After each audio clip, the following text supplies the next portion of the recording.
Bonjour à tous et à tous. Donc, je suis avec les deux internationaux guinéens, les deux emblématiques qui ont marqué le football guinéen et aussi le football européen.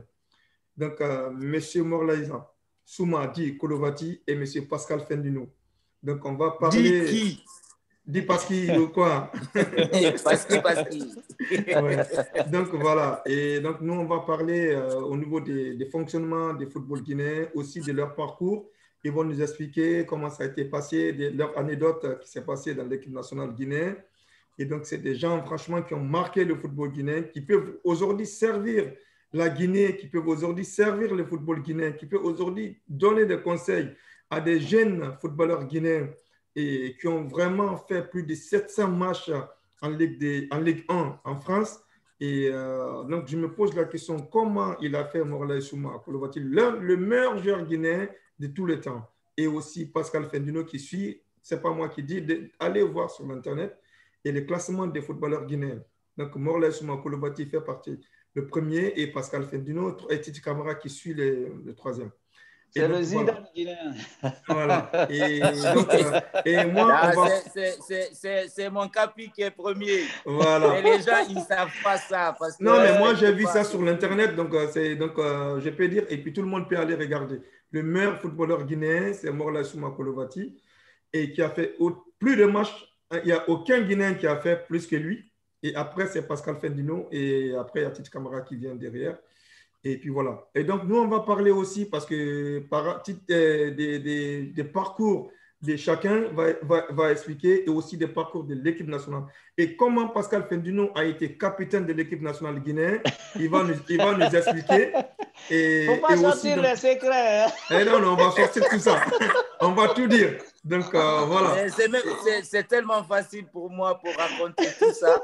Donc, Pascal, je te laisse. D'accord. Beau quand je raconte ça. Voilà. Et j'aimerais, Pascal, j'aimerais vraiment, on va parler d'abord, avant que notre doyen et notre fierté de la Guinée parle. Et Pascal, j'aimerais vraiment que tu m'expliques juste les petits détails, comment ça a été passé pour que tu sois capitaine de l'équipe nationale guinéenne. Et après, avant de te présenter, de parler de tes parcours. Voilà. On t'écoute, Pascal. Écoute, je pense que je crois bien, si je me rappelle, c'était en Tunisie, en 2004. Ouais. Et je crois que c'était les derniers matchs des grands. Ouais. Bon, quand je dis grands, nos aînés, quoi. Morlaï Souma, Titi Camara, Salam Sow et tant d'autres. Et après, je crois, Kolo, il est venu me parler, Morlaï Souma, capitaine. Il est venu me parler en me disant, parce qu'il écoute. Parce que d'habitude, c'est la Fédération guinéenne de football qui choisissent en fait. C'est les gens qui choisissent un capitaine. D'accord. Normalement, ce n'est pas... un joueur qui décide. Ça ne se fait pas. D'accord. Ça ne se fait pas. Mais ce jour-là, le dieu du foot, ou je ne sais pas, il était avec moi. Et Morlaï Souma, il a pris son brassard, il m'a donné. Ah, ça, c'est la fierté. Et après, il m'avait dit un message en me disant, parce que c'est toi qui vas accompagner les autres. Moi, j'étais surpris.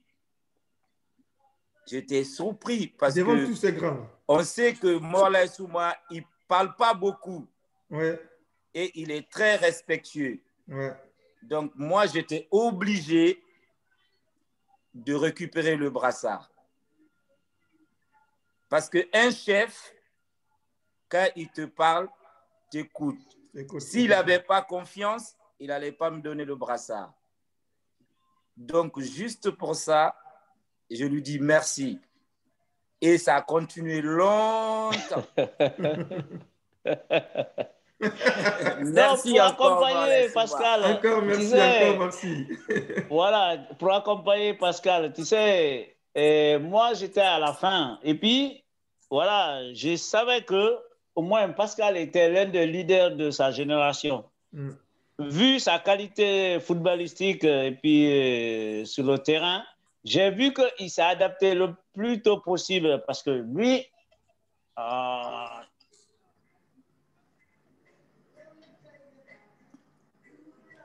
mon grand, ta vidéo est partie. Oui, il y a quelqu'un qui m'a appelé. Peut-être il a eu un appel, c'est pour ça. Ouais, c'est ça, c'est pour cela je... Voilà. Non, c'est bon, ma grande. Allô? Voilà. Tu sais, là, c'est bon. quand j'ai vu Pascal, je me suis dit, voilà, il y a un relève maintenant. Donc, je me suis dit, voilà, il y avait les Mansaré, mais je voyais que c'est lui qui était au milieu de tous ces gens-là. Parce que tout ce que des autres recevaient, ça passait par lui. Et puis, il était le joueur central de sa génération parce que c'était le plus technique, plus talentueux, qui pouvait animer le groupe. Donc, je me suis dit, au lieu de donner à mes amis, comme ils sont en fin de carrière, je préfère dès maintenant que Pascal assure la relève. Mais bon, je me dis, comme il a dit, la Fédé, il ne s'attendait pas qu'on le fasse sur le terrain parce que normalement, ce n'était pas lui le vice-capitaine. Ouais. Mais moi, j'ai compris que c'était le bon moment devant tous les médias du monde, voilà, pour le responsabiliser, tu vois. Et j'ai bien fait parce qu'il a montré tout ce qu'on attendait de lui et il a fait avancer ses amis.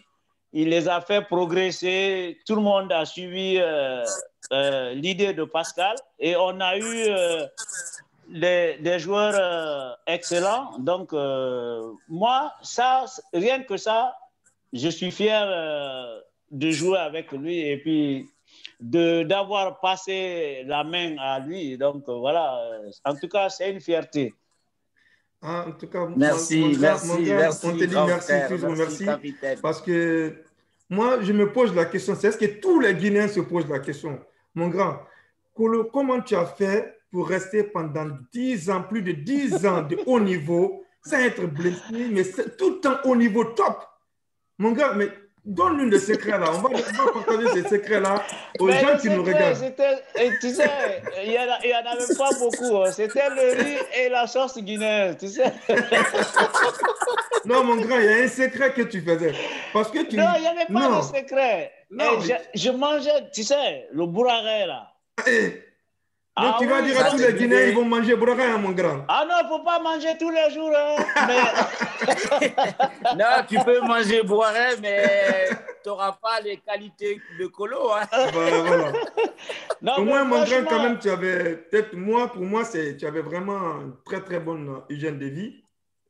Oui, mais tu sais, il y a aussi de l'entourage aussi qui t'a voilà, tu as tout compris. Mais à l'époque, tu sais, il n'y avait pas tous ces... technologie. On était obligé d'être bon d'abord à domicile, à la maison ou sur le goudron ou dans les quartiers avant de sortir. Tu vois? C'est ce qui nous a protégés, nous.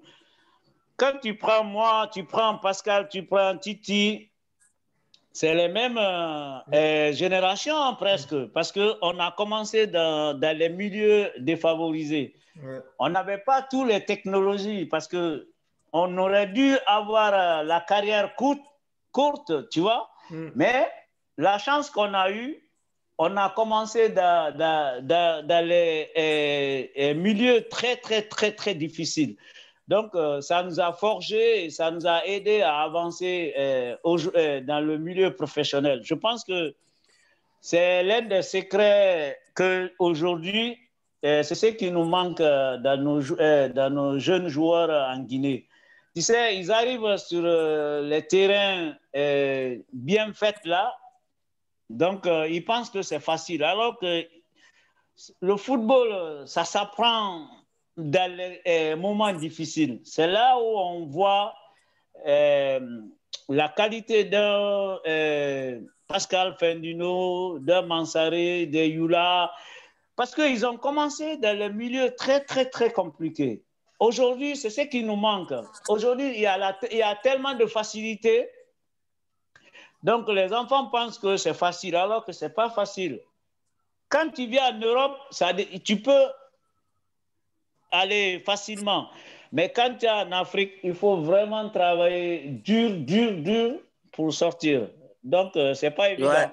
Mais mon grand, on a vu ici, même ceux qui sont venus ici en Europe, ici, il y a eu beaucoup de personnes qu'on disait qui étaient des remplaçants des Morla Soumou ou qui étaient des remplaçants de Pascal Fendino. On a vu beaucoup de gamins ici qui sont passés ici, mais leur carrière, ça fait vraiment dans des scies. Ils ont vraiment monté à un moment, on ne les voit plus. Il y en a qui se sont retrouvés dans les différents pays. Et puis, on se disait, peut-être, ça va être franchement qu'ils vont vraiment prendre le relais des générations. Mais après, ici, quand ils sont arrivés ici, ils ont tous presque coulé. Parce que moi, peut-être ils n'ont pas, peut-être ils ne sont pas bien entourés.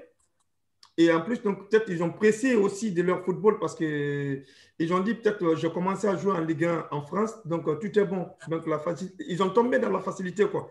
Et donc, ils n'ont pas travaillé pour continuer encore, pour rester encore stable.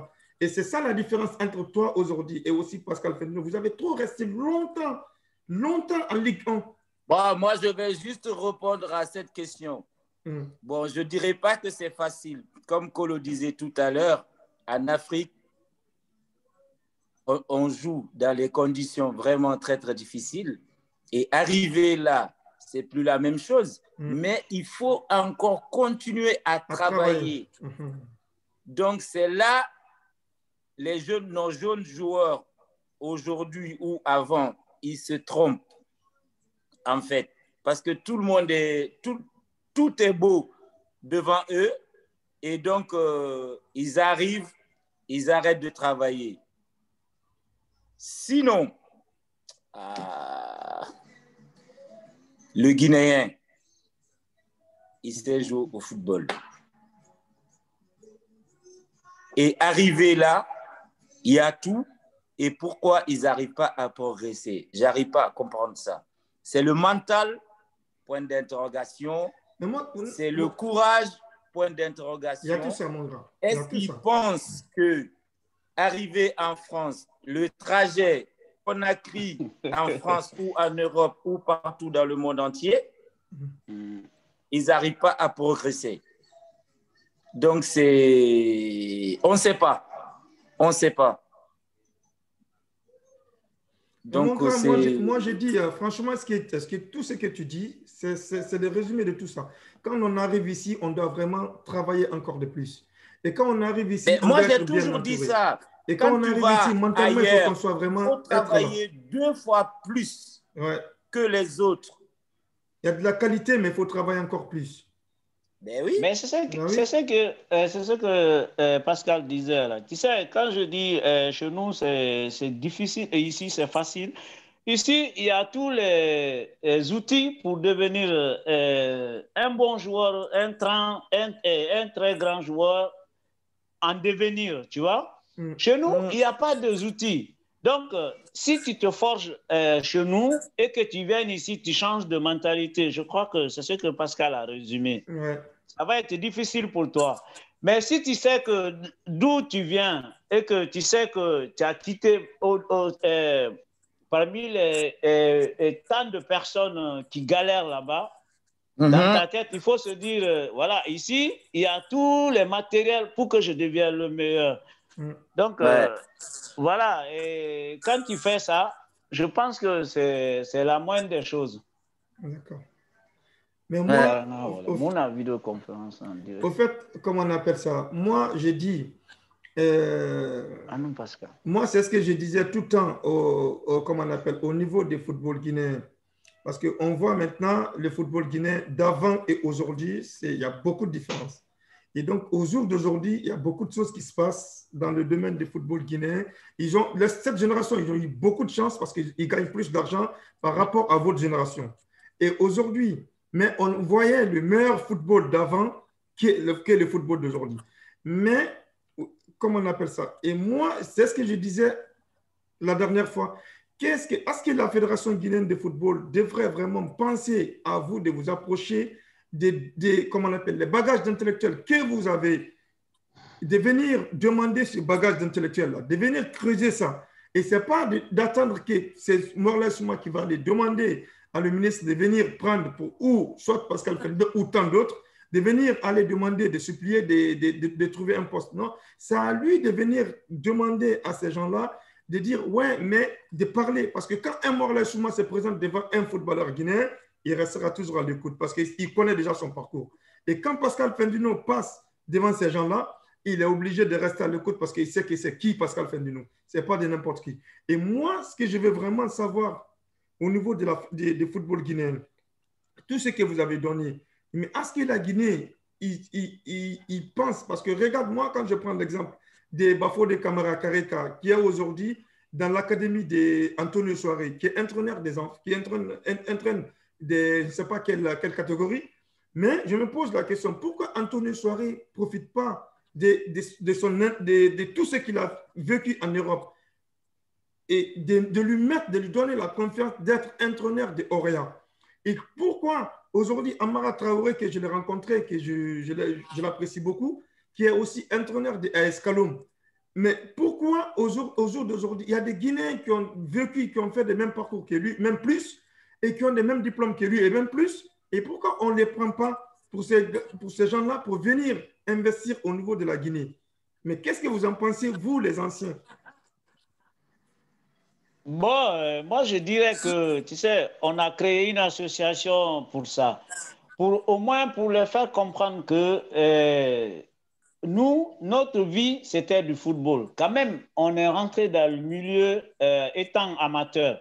On allait jusqu'au sommet du football. Quand même, moi, qui peux prétendre être aujourd'hui éducateur ou Pascal, je pense que c'est une bonne occasion pour les Guinéens de faire les choses dans les meilleures conditions. Au lieu d'aller prendre je sais pas, des comédiens, parce que franchement, quand tu regardes notre football aujourd'hui, autour du football, est-ce que tu vois les anciens qui ont fait les beaux jours de la Guinée? Tu ne les vois pas. Non. On dira pas que tout le monde peut être bon entraîneur, bon éducateur, non. Mais chacun de nous peut avancer ses idées auprès de ces jeunes-là. Ouais. Ou bien, bon, il y a des stages partout. Ils peuvent, s'ils veulent vraiment nous aider pour qu'on puisse faire des choses dans les meilleures conditions, mais c'est ce que les autres pays font. Il faut vous mettre aussi dans les bonnes conditions aussi. Mais voilà, prenez-les, voir qui a quoi, qui a quel diplôme, qui a quel satisfait, qui a fait quel stage, qui a fait quoi, au moins pour l'introduire dans le milieu là où il connaît. Oui. Mais si c'est nous qui va essayer d'aller vers eux, je pense qu'il n'y aura pas de respect. C'est pour cela, nous aussi, maintenant, on reste à l'écart de leur, je ne sais pas, leur association. Façon de fonctionner. Bon, puis, ouais. Communauté, je dis comme ça, communauté. Parce que c'est une communauté maintenant, parce que nous, on est exclus dedans, hein, les anciens joueurs. Parce que Pascal a fait plus de combien d'années? 15 ans, 20 ans. Il était dans toutes les catégories guinéennes, en même temps le haut niveau. Est-ce qu'une fois, on l'a promis à Pascal d'aller accompagner l'équipe nationale, faire quelque chose avec l'équipe nationale? Jamais. On se sert de lui quand il s'agit de se faire voir, de dire, voilà, moi j'ai invité Pascal. Non, c'est pas ça. Pascal a fini de jouer. Pourquoi Saint-Étienne compte toujours sur Pascal? Parce qu'ils savent que ce qu'il a fait sur le terrain, il peut aider au moins 5-6 jeunes à faire comme lui. Donc, c'est une bonne opportunité pour Saint-Étienne que Pascal soit dans leur académie, dans leur groupe. Et étant le pays qui a fait sortir Pascal, et là-bas, il est mal vu. Quand il vient là-bas, c'est comme s'il vient pour faire du mal à des gens, alors qu'il vient pour faire aider des jeunes. Approchez-le, vous discutez avec lui, proposez-lui quelque chose. Maintenant, c'est à lui de voir s'il peut faire ça. Donc, c'est là où il faut le juger. Mais on le juge en quoi? On le juge, il ne veut pas venir, il est assis en France, mais il est assis. Ils veulent qu'il aille s'asseoir en Guinée là-bas. Je ne sais pas, comme on dit les alors blogueurs, que c'est bien de parler, de discuter, de savoir ce qu'il vaut, il veut faire, tout ça, là, parler avec la personne, au lieu de gâter son nom. Appelle-le, discuter. Mais discuter. Non, tu peux être en équipe nationale, même pas avoir un diplôme. Mais si c'est pour les diplômes, là, on va se mettre au boulot. On va se mettre au boulot. Voilà. Comme ça, tout changera. Mais quand tu vas là-bas... C'est ce que moi j'ai dit. Vos bagages intellectuels, la Guinée devrait profiter là-dedans. Que ce soit des diplômes d'entraîneur ou pas des diplômes, mais vous, tout ce que vous avez passé, vécu dans le domaine du football international haut niveau, la Guinée peut vraiment se servir avec ça. Allez vous consulter, demander échanger avec vous. Et puis, essayer de voir des choses avec vous, mettre des choses en place, essayer de discuter. C'est très, très important. Et moi, c'est ça que je me pose la question par rapport à vos capacités d'intellectuel au football, au niveau du football. Mais la Guinée a besoin de vous. Et au jour d'aujourd'hui, je pense qu'Antonio Soiré, peut-être, ou quelqu'un d'autre va écouter ce message. Donc, essayez d'avoir des dialogues avec on va lancer un message. On lance un message. En gros, on va parler comme ça jusqu'à demain matin. Peut-être un peu va rentrer ou non, ou même pas. Mais juste, on leur dit, on est prêt pour le football guinéen, pour avancer le football guinéen. Voilà. Point final. Ça, c'est un message avancé. Terminé. Voilà. Ouais. C'est ça qui est bon. Donc, nous, aujourd'hui, les gens qui nous écoutent, ils savent vraiment. Le monde, la Guinée a besoin de vous. Ils disent pas la Guinée a besoin de vous. Donc là, ça va couper dans une minute. Après, on va reprendre. Vous allez remettre encore le code, on va reprendre parce que c'est normalement, il y a la limite, c'est 40 minutes, après on reprend. Bon, ça tombe bien, comme ça. Après, on remet encore le même code comme on a fait, on remet le même code, on fait la même chose. Et dès que ça coupe, on refait la même chose. Il n'y a pas de souci, c'est comme au football, c'est la mi-temps. Exact, c'est la mi-temps. On va boire d'eau. Non, mais voilà, mon grand. Donc, la Guinée a vraiment besoin de vous. Et puis moi, donc,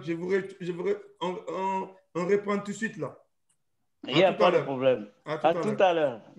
Ok, à tout à l'heure. Ouais.